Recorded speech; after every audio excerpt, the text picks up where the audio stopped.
성령이 임하게 하고 구원을 받고 그가 전했던 그 사람들에게 세례를 받도록 했다면 그는 매우 훌륭한 사역을 한 것입니다. 아마 그렇게 되면 그를 파송한 교회뿐만 아니라 여러 교회에서 그런 분을 초청해서 은혜도 받고 간증을 통해서 그런 일들을 계획할 것입니다. 실제로 많은 교회들이 또 그렇게 하고 있습니다. 베드로의 사역은 굉장히 훌륭했습니다. 사도행전 전체 내용 가운데서 고넬료 가정에 있었던 그 이야기를 다루는 분량이 적지가 않습니다.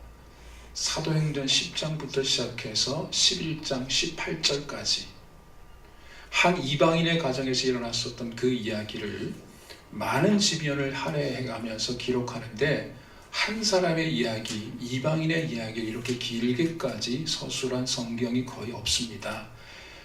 그것도 베드로에게 환상이 있었는데 똑같은 그 환상을 3번씩이나 반복해 가면서 기록한 예가 별로 없습니다. 하나님께서 이 일을 기획하신 의도와 의중은 이제 사도행전 1장 8절에서 말씀하신 그 비전을 이루어 가실 참이셨습니다. 예루살렘 교회가 그리고 먼저 복음을 받아들였던 제자들 그리고 성도들이 예루살렘과 온 유대와 사마리아와 땅끝까지 이르러 하나님의 증인으로 나아가도록 하나님께서 친히 길을 열어주시는 것입니다. 그 정도면 될 줄로 알았습니다. 그만큼 직접 말씀을 일러주시고 그만큼 특별한 환상을 보여주시고 그만큼 스토리를 만들어 주셨으면 교회는 깨달아야 했고 움직여야만 했습니다. 하나님이 지금 일하고 계십니다. 성령께서 지금 일하고 계시는 겁니다. 그런데 지금 예루살렘 교회에 상당한 영향력을 가지고 있는 자들, 그들은 이미 오늘 말씀에 의하면 할례 받은 자들입니다. 하나님의 말씀을 누구보다도 잘 안다고 하는 자들입니다. 그러나 그들은 아직 준비되지 않았습니다. 자기들의 이해가 여전히 옳다고 생각했고 자기들이 가진 전통적인 견해, 자신들의 편견이 맞다는 생각에 여전히 머물러 있었습니다. 만약 그들이 마가의 다락방에서 들려주신 예수님의 그 유언과 같은 말씀, 예루살렘과 온 유대와 사마리아와 땅끝까지 이르러 내 증인되리라, 이 주님의 말씀을 제대로 이해했더라면, 이 말씀을 제대로 묵상했더라면 단 한 번이라도 자신이 가지고 있었던 그 생각이 경직돼 있는 것은 아닌가라는 생각을 했었더라면 그렇게 반응하지는 않았을 겁니다. 베드로가 이방인 고넬료의 집을 방문해서 고넬료 가족에게 복음을 전하고 세례까지 받게 했다는 그 소식이 전해졌습니다. 그 소식은 어떻게 전해집니까? 사도행전 11장 1절에 그 소식을 이렇게 전하죠. 이방인들도 하나님의 말씀을 받았다. 이방인들도 하나님의 말씀을 받았다. 분명히 고넬료라는 이름이 있고 고넬료라는 가족들인데 그냥 이방인들이라는 표현을 씁니다. 이 워딩이 단순한 워딩이 아니라는 거죠. 오늘날로 말하면 신문 1면에 톱 기사가 헤드라인이 이렇게 뽑힌 겁니다. 고넬료와 그의 가족들이 하나님의 말씀을 받았다가 아니라 이방인들이라고 굳이 표현하고 있습니다. 두 가지 해석이 가능하죠. 하나는 이방인들이 하나님의 말씀을 받았다. 놀람과 환호입니다. 긍정적인 반응입니다. 그러나 다른 한편에서는 뭐라고? 이방인들이 하나님의 말씀을 받아? 어떻게 그런 일이 있을 수 있어? 누가 그렇게 한 거야? 충격과 비난의 반응입니다. 부정적인 반응이죠. 여러분, 누가 놀라고 누가 환호했겠습니까? 누가 긍정의 반응을 보였겠습니까? 바로 이방인들입니다. 그리고 빌립과 같이 이방인들에게 복음을 전해야 한다고 하는 사람들, 이방인들도 드디어 복음을 받고 구원받을 수 있는 길이, 하나님 백성이 될 수 있는 길이 열렸다라는 환영의 표현입니다. 그렇다면 누가 충격을 받았겠습니까? 누가 부정적인 반응을 보였겠습니까? 예루살렘 교회에서 하나님의 말씀을 잘 안다고 하는 할례자들이었습니다. 못마땅한 표현입니다. 한 가지 사건에 대해서 두 가지 반응이 나타나는 겁니다. 한쪽에서는 환호하고 다른 쪽에서는 비난을 합니다.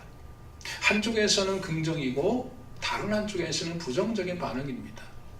여러분은 어느 쪽입니까?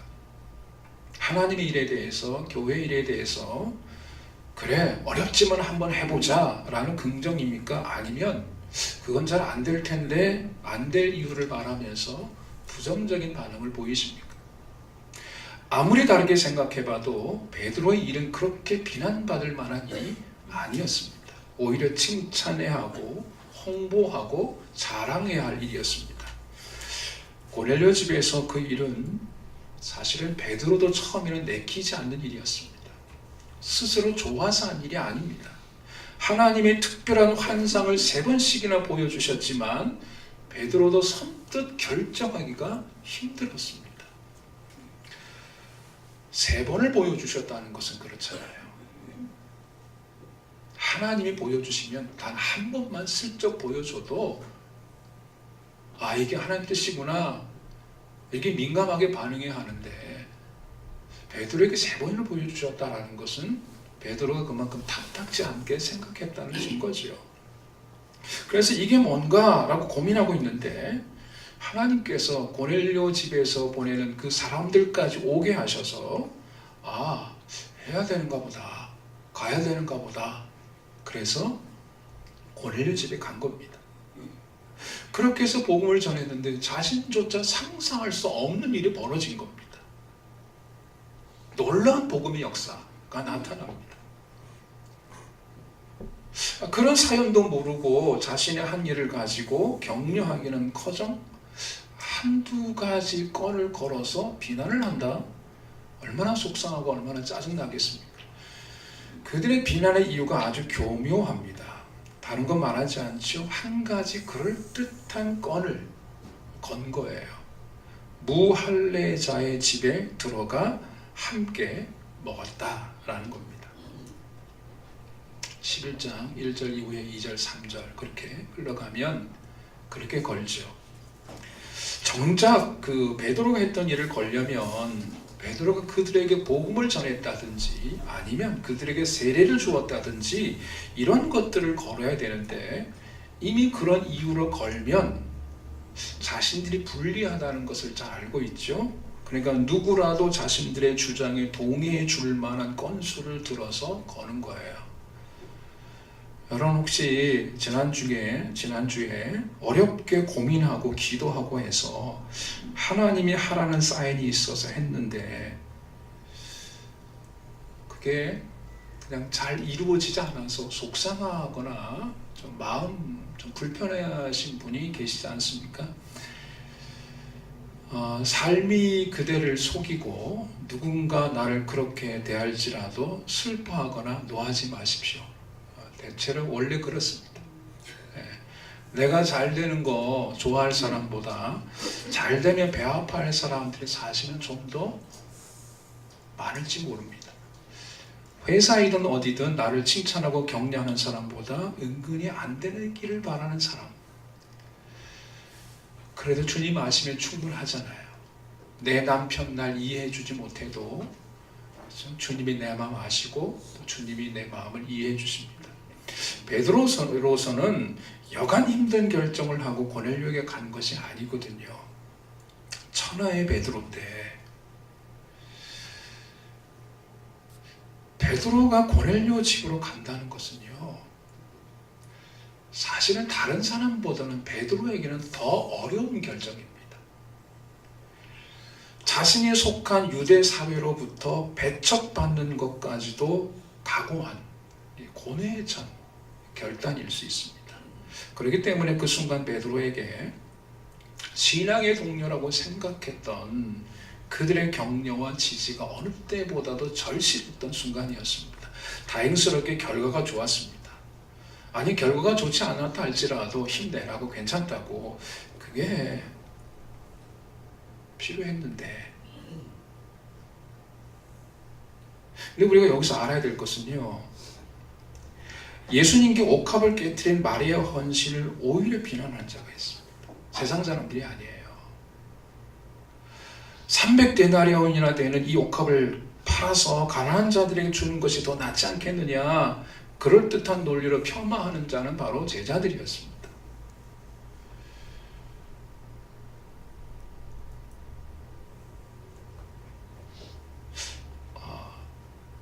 여러분 내가 하나님의 뜻을 따를 때 고민하고 기도하고 결단해서 하나님의 길을 갈 때 모든 사람들이 그것을 축복하거나 지지하지 않습니다. 대체로 보면 선교사로 헌신하고 나가는 분들 보면 그 가족들이나 가까운 분들이 더 어렵게 하는 경우가 많이 있어요.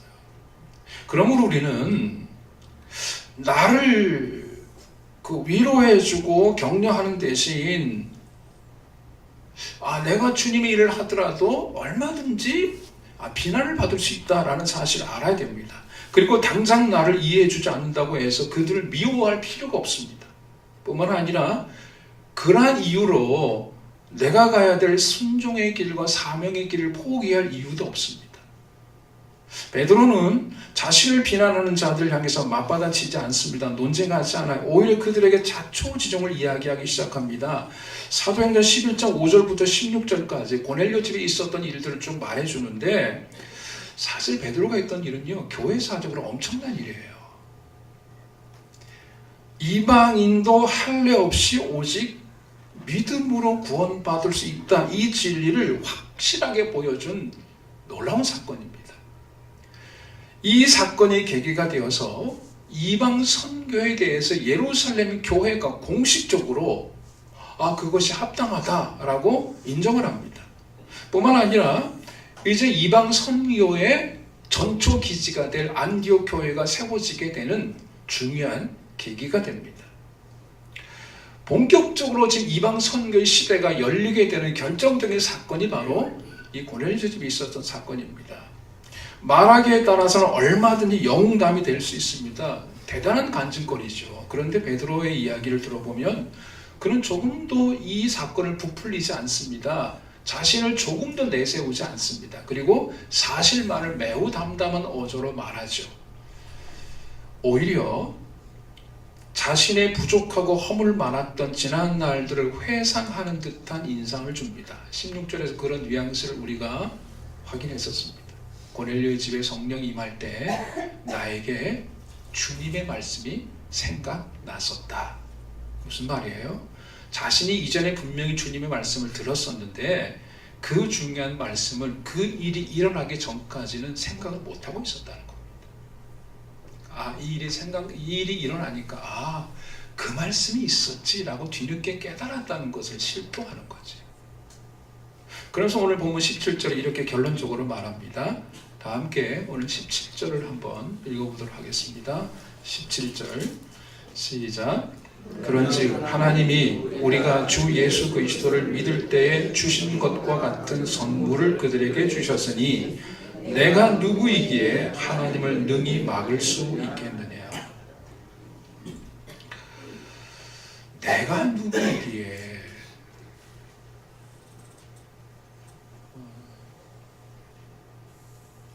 사실 지난 한 주간 동안 개인적으로 이 부분에서 많이 머물러서 개인적으로 많이 머물러 있었습니다. 내가 누구이기에. 내가 누구이기에. 여러분 오래전에 내가 누구이기에 이 말을 하나님 앞에서 했던 사람이 있습니다. 출애굽기 3장 9절에서 하나님께서 모세를 부르셔서 엄청난 일을 맡기시죠. 3장 9절에 이제 가라고. 이제 내가 갈 때가 됐다고.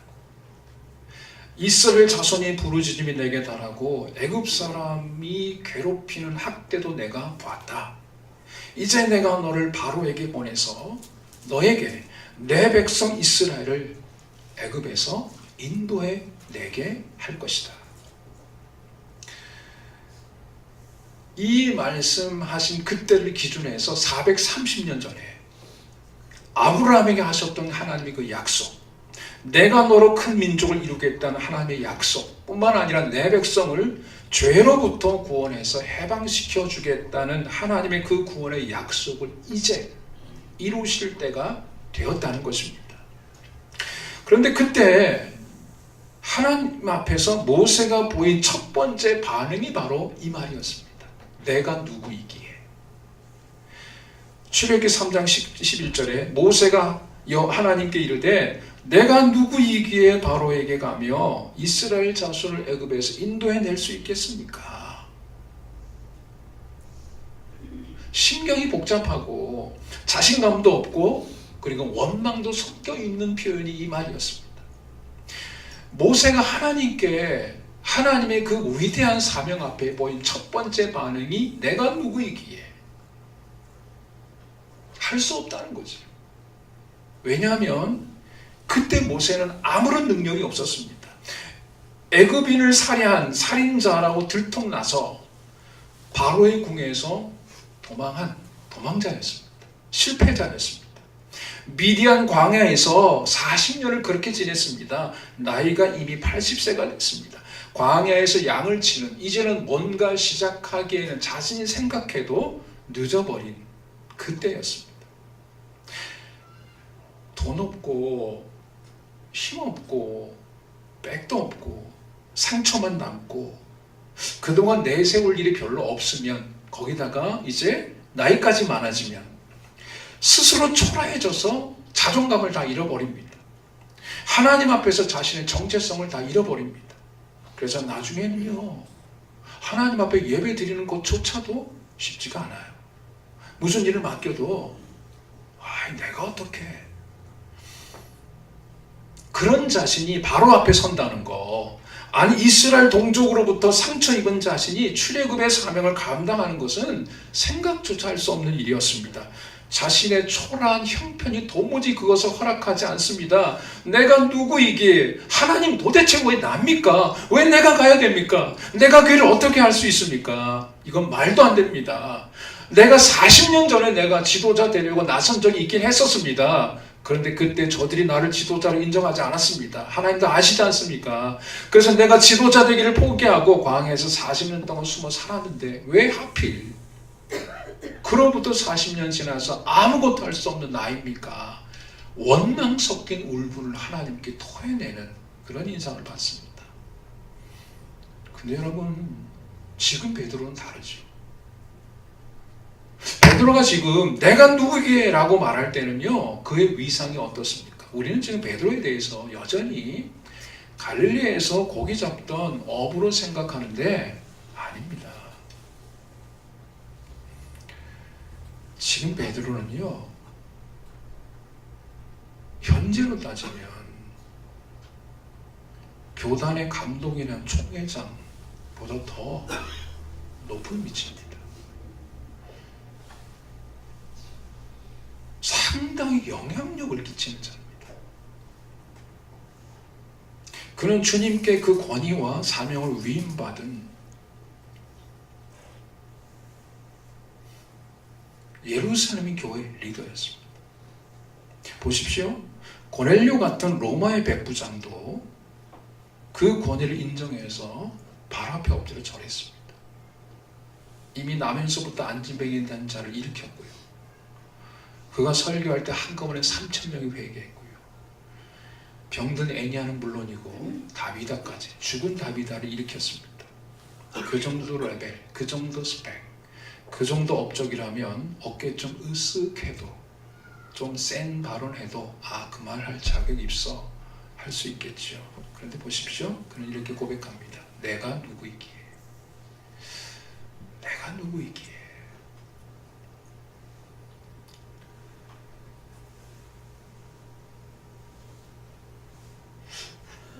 내가 누구이기에 하나님을 능히 막을 수 있겠느냐라고 할 때 그의 기억 속에는요, 예전에 한 가지 일이 살짝 지나갔을 수 있어요.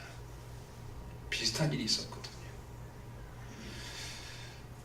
마태복음 16장 21절에 처음으로 예수님께서 제자들에게 그동안 하지 않으셨던 말씀을 합니다. 이제 내가 십자가에서 고난받고 죽임을 당할 것이다. 예루살렘에 올라가서 장로들과 대제사장들과 서기관들에게 많은 고난을 받고 죽임을 당할 것을 말씀하실 때 베드로가 예수님의 면전에서 항변하죠. 우리는 우리말로 항변이라고 번역했지만 원문은 베드로가 예수님을 꾸짖었다라는 표현을 해요. 제자가 스승을 꾸짖은 거예요. 주여 그리 마옵소서. 이 일이 결코 주에게 미치지 아니하리이다. 자신이 나서서 어떻게든 막아보겠다는 겁니다. 그때 예수님께서 베드로를 향해서 강하게 책망합니다. 사탄아, 내 뒤로 물러가라. 너는 나를 넘어지게 하는 자로다. 내가 하나님 일을 생각하지 아니하고 도리어 사람 일을 생각한다. 베드로가 지금 하는 일이 사람의 일이라고.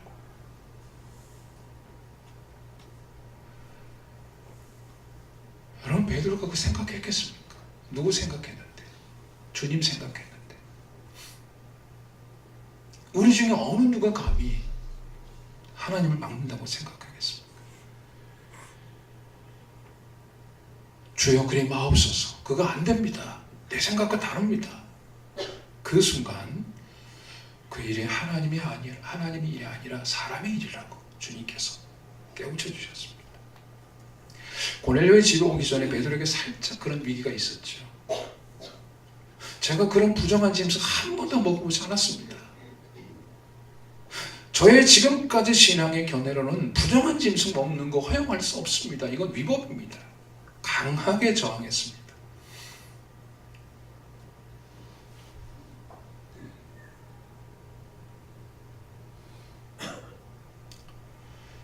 베드로가 내가 누구에게 하나님을 능히 막을 수 있겠느냐, 이 말은 지금 자신을 비난하는 자들 향한 주님의 말씀이기도 합니다.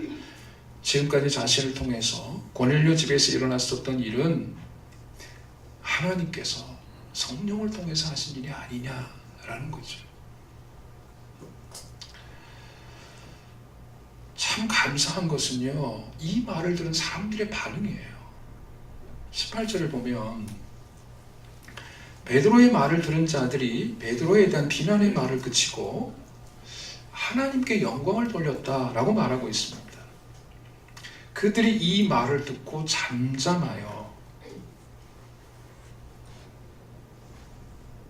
잠잠해졌습니다. 그리고 하나님께 영광을 돌렸습니다. 이 교회의 성숙함이에요. 여러분, 아무리 이 베드로가 설명을 잘했다 할지라도 자신들의 생각을 바꾸지 않는 한 이런 변화는 일어나지 않았을 겁니다. 여러분, 내 생각이 하나님 말씀 앞에 내 생각이 바뀌는 바로 그 지점에서 하나님의 거룩한 뜻이 발견되는 겁니다. 만일 이들이 끝까지 생각을 바꾸지 않았다고 생각해 보십시오. 아무리 하나님께서 확실한 증거들로 할례 없는 이방인을 오직 믿음으로 구원하신다는 하나님의 뜻을 보여주셨다 할지라도 받아들이지 못했을 겁니다. 사울이 주님 만나면서 그 눈의 비늘 벗겨지듯이 하나님의 행하심을 자신들의 고정관념과 편견으로 바라보아된 그들의 눈에서 이제 비늘이 벗겨지죠. 그 순간 그들의 입에서 놀라운 말이 나옵니다. 1장 18절 마지막 절에 하나님께서 이방인에게도 생명 얻는 회개를 주셨도다. 회개해야만 구원받는다는 교리적인 설명을 하는 게 아니라 이방인들도 복음을 받을 수 있고 그들도 예수 그리스도를 믿음으로 구원 얻게 된다는 공식적인 선언을 여기서 하는 겁니다. 역사적인 선언이죠. 그리고 이들의 선언과 동시에 사도행전 10장부터 시작됐던 이 고넬료 집에 있었던 이야기가 다 정리가 돼요. 그리고 18절이 끝나면서 19장에 드디어 안디옥 교회의 이야기가 시작됩니다. 바로 이 한마디 선언을 기점으로 해서 그렇게 보면 이 베드로의 결론적인 한마디가 우리에게 많은 깨달음을 주고 있습니다. 사도행전 10장 앞에 좀 더 나가면 이 베드로의 움직임이 어디서부터 시작되는가 하면 9장 32절부터 시작되죠. 하나님께서 예루살렘 교회에 있던 베드로를 갑자기 두루 다니게 하십니다. 32절부터. 사방으로 두루 다니던 그 베드로의 순회 사역의 결론이 11장 18절이에요. 이 사건의 시작은 예루살렘에 돌아온 베드로에 대한 할례자들의 비난으로부터 시작됐습니다. 그러나 이에 대한 베드로의 대응은 친절하면서도 그리고 조용했습니다.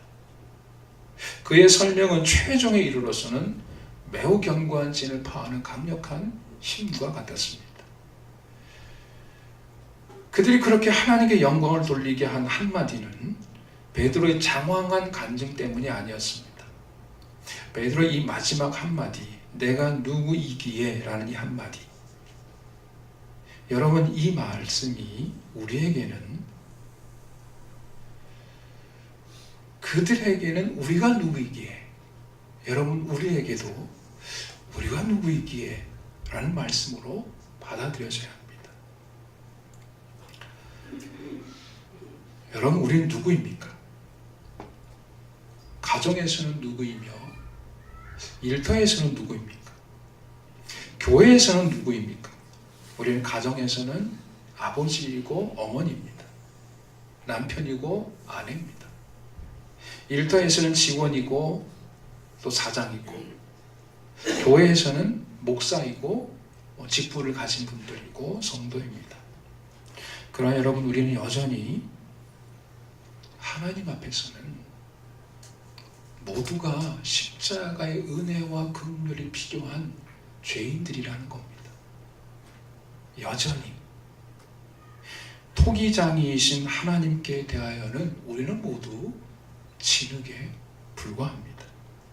그저 하나님께서 믿으시고 하나님께서 사용하시는 대로 내가 하나님 앞에 그렇게 설 수만 있다면, 우리 모두가 내가 하나님 앞에 누구인가, 사람 앞에 누구인가가 아니라 내가 하나님 앞에 누구인가라는 하나님 앞에서의 올바른 정체성만 가질 수 있다면, 우리가 어떤 상황과 어떤 모습과 어떤 형편에 있을지라도 하나님께서 사용하실 만한 놀라운 통로로, 놀라운 도구로 쓰임받을 수 있습니다.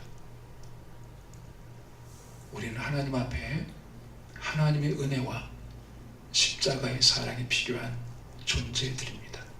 토기장이이신 주님께서 만들어 가시는 대로, 빚으시는 대로 만들어져서 사용될 진흙이며 토기에 불과합니다. 이 믿음을 가지고, 이 정체성을 가지고 살아갈 때에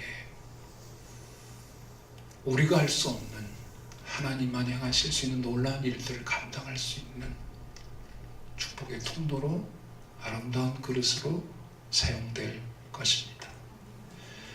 하나님, 우리가 누구이기에, 내가 누구이기에 놀라운 사역과 간증거리와 위대한 업적과 교회 역사를 바꿀 수 있는 엄청난 일을 행했음에도 불구하고 내가 누구이기에 자신의 정체성, 여전히 하나님의 은혜가 필요하고 여전히 하나님 앞에 겸손하게 엎드릴 수밖에 없는 존재임을 하나님, 오늘도 우리가 깨닫게 하여 주시고, 내가 하나님 앞에서, 토기장이신 하나님 앞에서 진흙이며 하나님께서 빚으시는 대로, 사용하시는 대로 하나님께서 마음껏 사용하시도록 온전히 내어드릴 수밖에 없는 존재임을 깨닫게 하시고, 그렇게 살아감으로 인하여 우리 모두가 하나님께 쓰임받는 하나님의 사람들이 되게 하여 주옵소서. 예수님의 이름으로 기도합니다. 아멘. 찬송가 300